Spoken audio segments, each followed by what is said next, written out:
ये कहानी है अयोध्या से 200 किलोमीटर दूर बसे गांव रामपुर की। इसी गांव में रहता था दीना। जाड़े के दिनों की बात है। रात का समय था। पूरा गांव अंधकार में डूबा हुआ था। सभी लोग गहरी नींद में थे।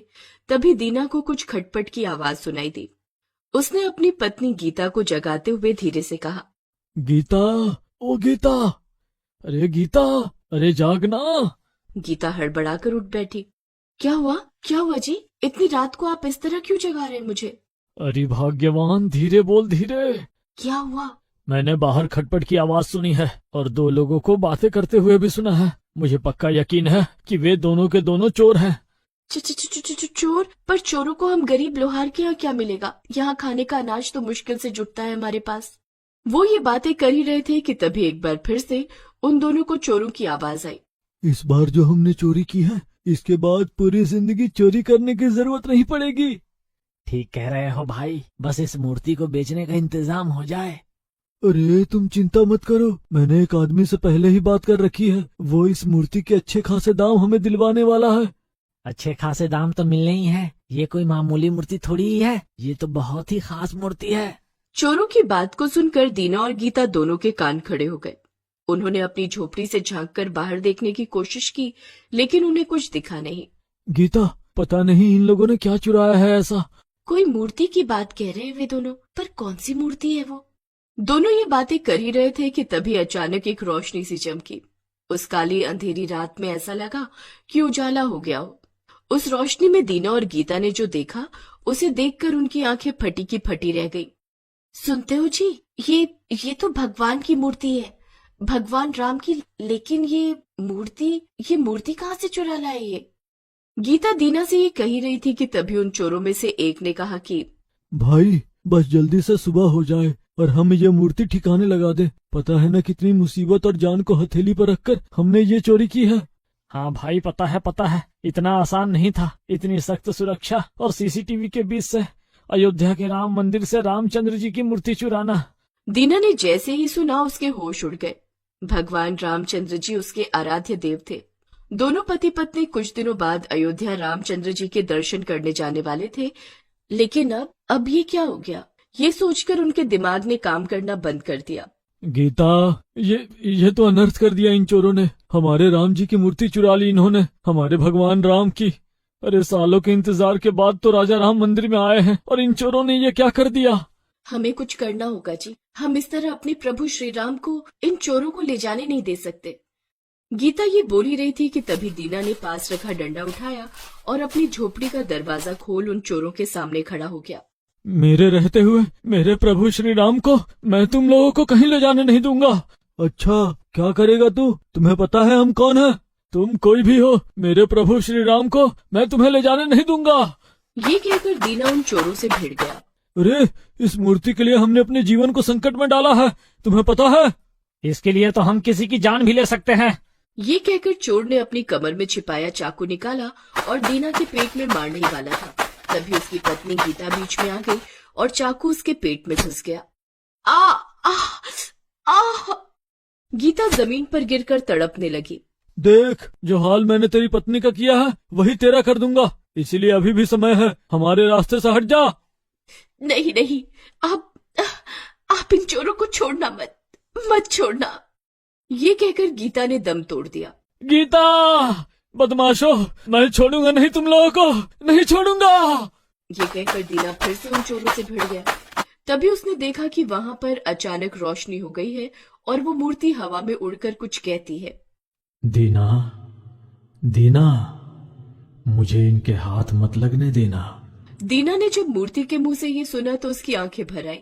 उसने एक बार फिर पूरी शक्ति से चोरों पर हमला किया, लेकिन इस बार दोनों चोर उस पर भारी पड़ गए और उसके पेट में भी चाकू मार दिया। दीना जमीन पर गिरकर तड़पने लगा। उसके बाद चोर राम जी की मूर्ति को लेकर भागने लगे तो दीना ने उनका पैर पकड़ लिया और नहीं छोड़ूंगा, नहीं जाने दूंगा, मेरे प्रभु श्री राम को लेकर नहीं जाने दूंगा। दीना जोर जोर से चिल्लाने लगा। तभी उसके कानों में एक आवाज आई। क्या हुआ जी, क्या हुआ? ये आप नींद में क्या बड़बड़ा रहे? नहीं छोड़ूंगा, नहीं जाने दूंगा, मेरे राम को लेकर नहीं जाने दूंगा। कौन राम को लेकर जा रहा है और कहाँ? गीता की आवाज सुनकर दीना की नींद खुल गई। गीता, तुम ठीक तो हो? तुम्हें तो चाकू लगी थी ना पेट में। वो चोर कहाँ गए वो चोर जो हमारे राम जी की मूर्ति लेकर भाग रहे थे? ये सब आप क्या कह रहे हैं? कौन से चोर? और मुझे क्या हुआ है? मैं तो ठीक हूँ। कुछ ही पलों में दीना को एहसास हो गया कि उसने जो भी देखा था वो सपने में देखा था। उसने गीता को सारी बातें बताई, जिसे सुनकर, अरे ये कैसा सपना देखा आपने? वही तो गीता, मुझे कुछ समझ नहीं आ रहा है। कहीं प्रभु श्री राम मुझे कोई संदेश तो नहीं देना चाह रहे हैं? हो सकता है आपकी बात सही हो, लेकिन वो क्या संदेश देना चाहते हैं? ये तो मुझे भी समझ नहीं आ रहा है। दीना काफी देर तक सोचता रहा, लेकिन उसे कुछ समझ नहीं आया। लेकिन फिर अचानक उसके दिमाग में एक बात आई। हाँ, मैं समझ गया। मैं एक ताला बनाऊंगा, बहुत बड़ा, और वो प्रभु श्री राम के अयोध्या मंदिर में समर्पित कर दूंगा। हाँ, ये ठीक रहेगा। इतना बड़ा और मजबूत ताला होगा कि कोई चोर वहाँ घुसने की हिम्मत ही नहीं करेगा। दीना ने गीता को सारी बातें बताई। गीता ने भी सोच लिया कि दोनों मिलकर बहुत बड़ा ताला बनाएंगे। लेकिन ताला बनाने के लिए तो बहुत सारा स्टील, पीतल और भी तो सामग्री लगेगी। हम कहाँ से लाएंगे वो सब? ये सवाल गीता ने किया। सब प्रभु कर देंगे, तुम चिंता मत करो। हमें सारा दिन अब काम करना होगा, 24 घंटे, और लोगों की मदद मांगनी होगी। दीना ने काम शुरू कर दिया। उसने लोगों से भी स्टील, पीतल, लोहा वगैरह इकट्ठा करना शुरू कर दिया। कुछ लोगों ने तो उसे खुशी खुशी ये सब दे दिया, लेकिन कुछ ने। अरे पागल हो गया है क्या करेगा इतना बड़ा ताला बनाकर? सुना है कई 100 किलो का ताला बनाने वाले हो तुम। देखो, तुम अपना पागलपन अपने तक ही सीमित रखो, हमसे कोई आस मत लगाओ। लेकिन दीना ने हिम्मत नहीं हारी। वो लगातार सामान इकट्ठा करता और पूरी रात ताला बनाने के लिए काम करता। लेकिन कई दिनों की मेहनत के बाद भी उसके मन लायक ताला बनकर नहीं आ रहा था, और मन लायक ताले के लिए उसे और भी सामान चाहिए था। इसलिए उसने एक बात तय की और वो बात गीता को बताई।